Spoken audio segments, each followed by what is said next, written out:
Have you ever noticed how your mind can become your greatest enemy? One moment everything is calm, and the next, your thoughts begin to spiral, replaying mistakes, imagining worst-case scenarios, whispering doubts that feel impossible to escape. The Stoics understood this struggle deeply. Long before modern psychology, they recognized that suffering does not come from events themselves, but from the stories we tell ourselves about those events. Marcus Aurelius wrote, "If you are distressed by anything external, the pain is not due to the thing itself, but to your estimate of it." And once you understand this, everything begins to change. Today, we explore how Stoicism teaches us to quiet negative thoughts, not by fighting them, not by suppressing them, but by seeing them clearly and placing them in their proper position. This is not about becoming emotionless, it is about becoming unshakable. And if the ideas you're about to hear resonate with you, if you believe mastering the mind is the foundation of a strong life, take a moment to support this message by liking the video. Welcome to How to Silence Negative Thoughts Using Stoicism, a guide to reclaiming control over your inner world. Lesson 1. Separate reality from interpretation. Negative thoughts often feel real, urgent, and impossible to ignore. They arrive with authority, as if they are telling you the truth about who you are and what your life means. But Stoicism teaches something radically different.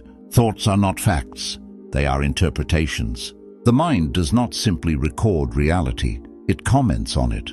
And most of our suffering begins not with what happens, but with the meaning we attach to what happens. Imagine receiving criticism at work. The event itself is neutral and simple. Words were spoken, air moved, sound was heard. But the moment the mind steps in, the storm begins. This means I'm not good enough. I always mess things up. This proves I'll never succeed. Notice what happened. The pain did not come from the words. It came from the story added afterward.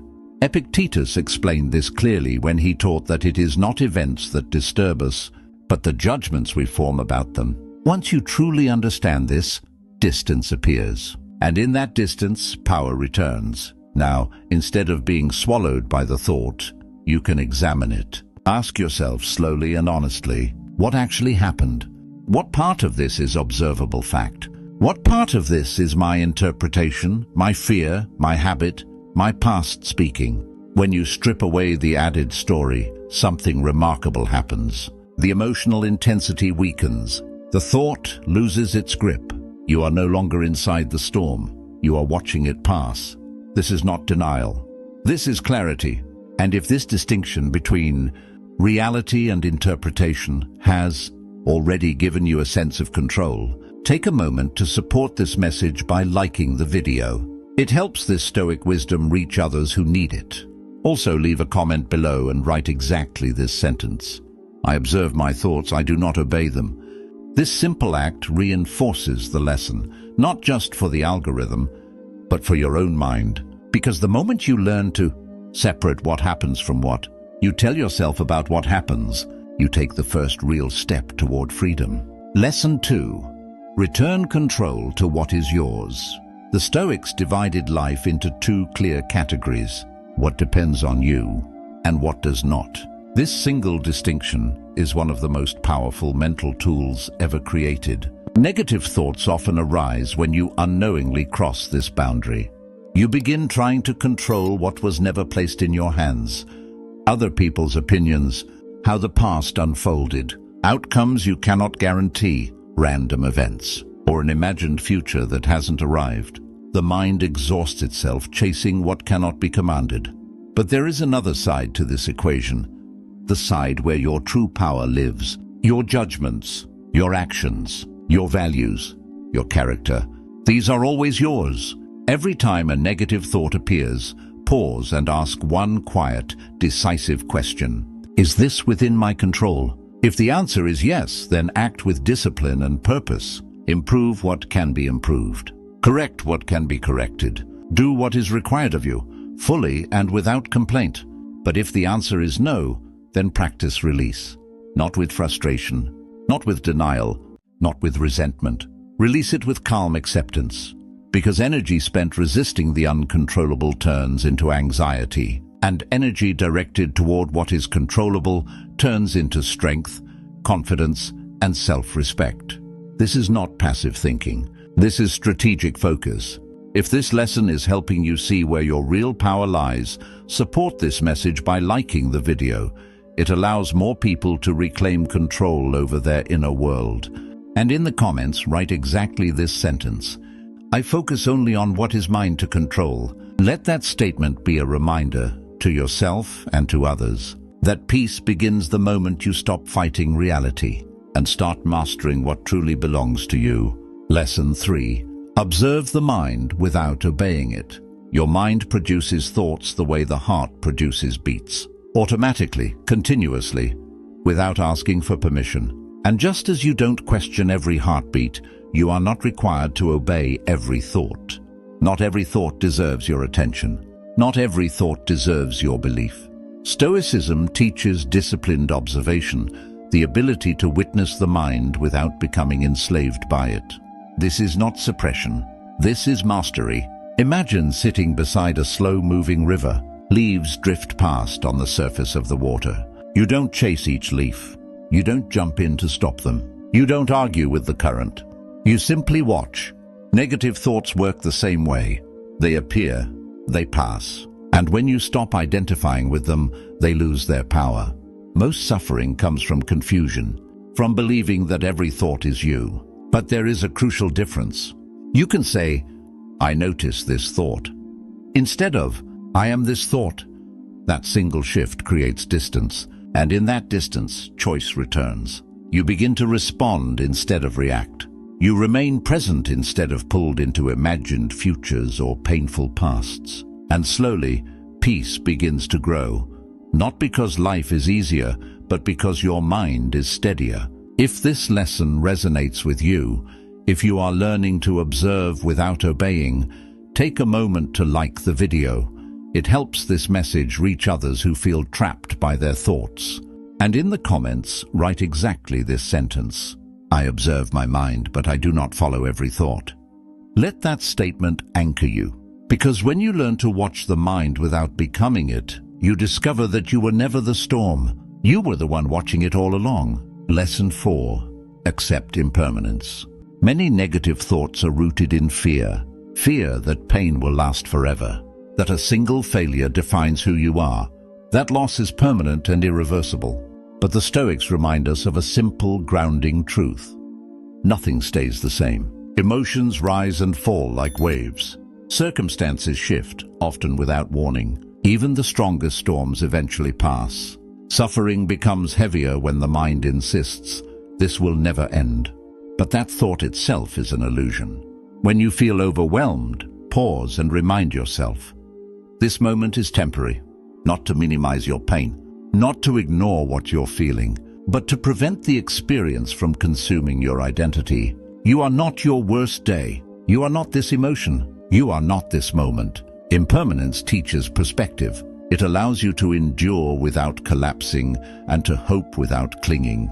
Knowing that everything changes does not weaken you. It steadies you, because when you understand that pain is temporary, you stop panicking and start standing firm. If this reminder of impermanence brings you even a little calm, support this message by liking the video. It helps this wisdom reach others in the middle of their own storms.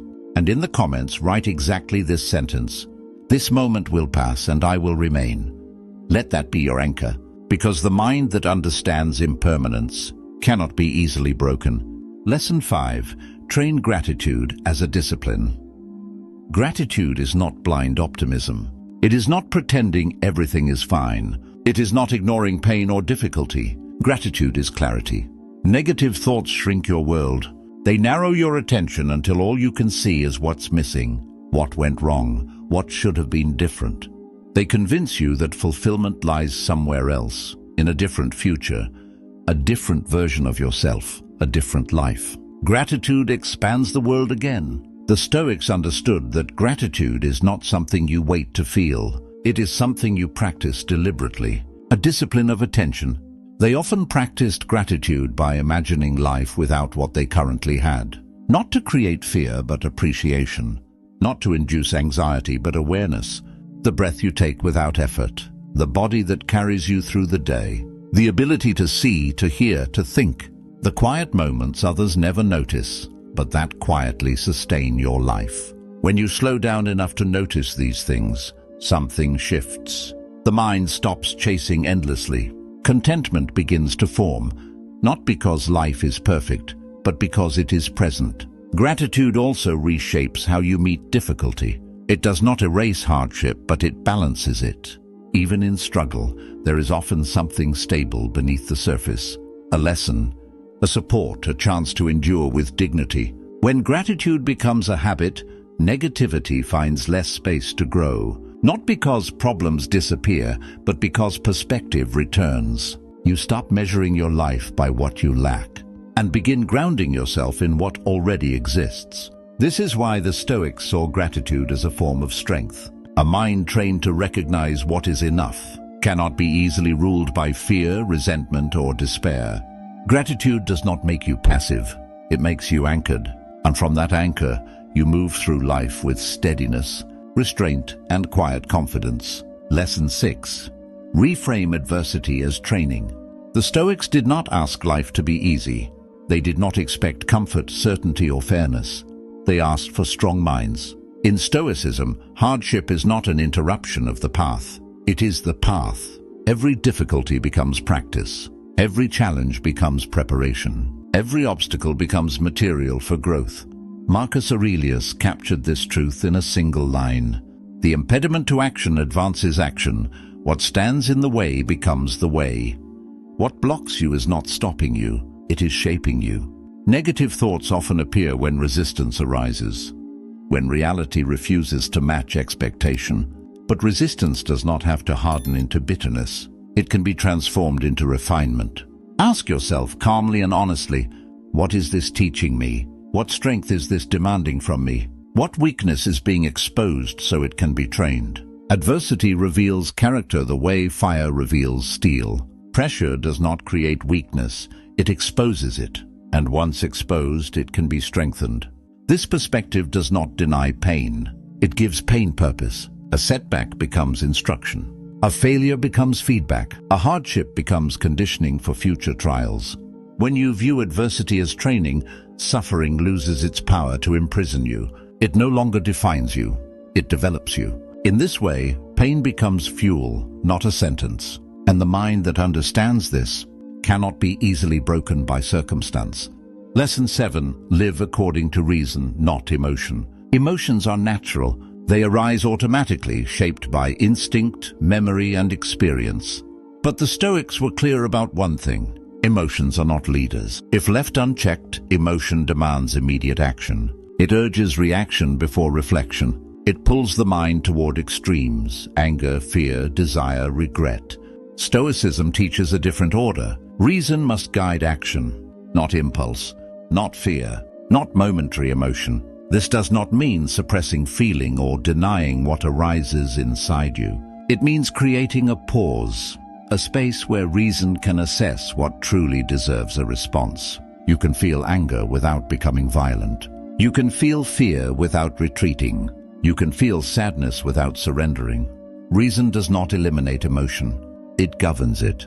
When you live this way, negative thoughts lose authority.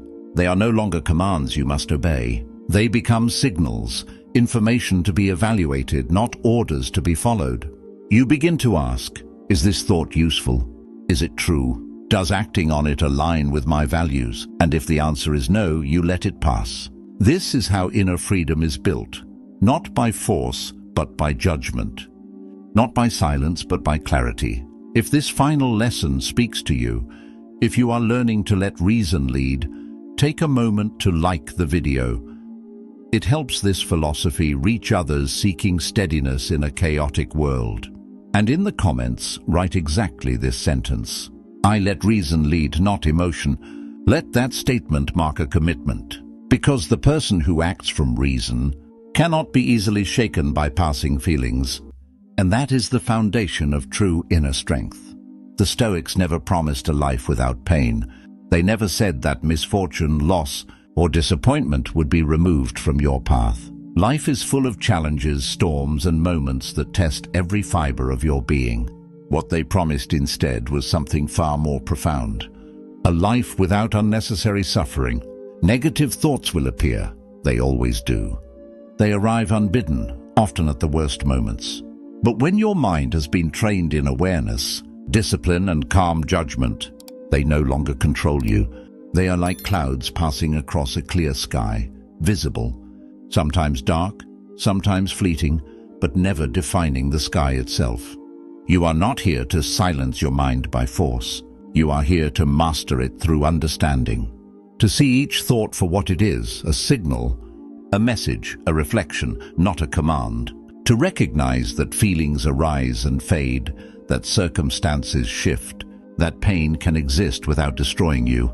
And once you learn this, the storms still come, the winds still howl, the waves still crash, but they no longer knock you off course. You move with them instead of being dragged under. You bend instead of breaking. You stand firm because your strength comes from within, not from circumstance, not from comfort, not from the fleeting approval of others. True peace is not found in the absence of struggle. It is found in the ability to remain steady within it.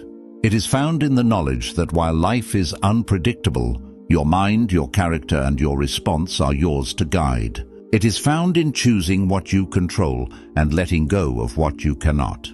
It is found in living each moment fully, seeing thoughts clearly, and responding with reason instead of fear, action instead of panic, understanding instead of blame. If this reflection resonates with you, if you feel a spark of clarity, a small sense of calm returning, take a moment to support this message. Like the video, so others seeking calm and clarity can find it too. Subscribe and allow these timeless lessons of Stoicism to become part of your daily journey. And in the comments, write exactly this sentence: I master my mind, I do not obey it. Let this statement be your anchor, your reminder, and your commitment. Because mastery is not a momentary achievement. It is a daily practice, a lifelong journey, and the quiet power to remain unshaken no matter what storms come. Walk forward with this truth in your heart. Pain will come, challenges will rise, thoughts will attempt to control you, but you are not at their mercy. You are the calm at the center. You are the steady hand. You are the unshakable mind. And that is where true freedom, true resilience, and true peace begin.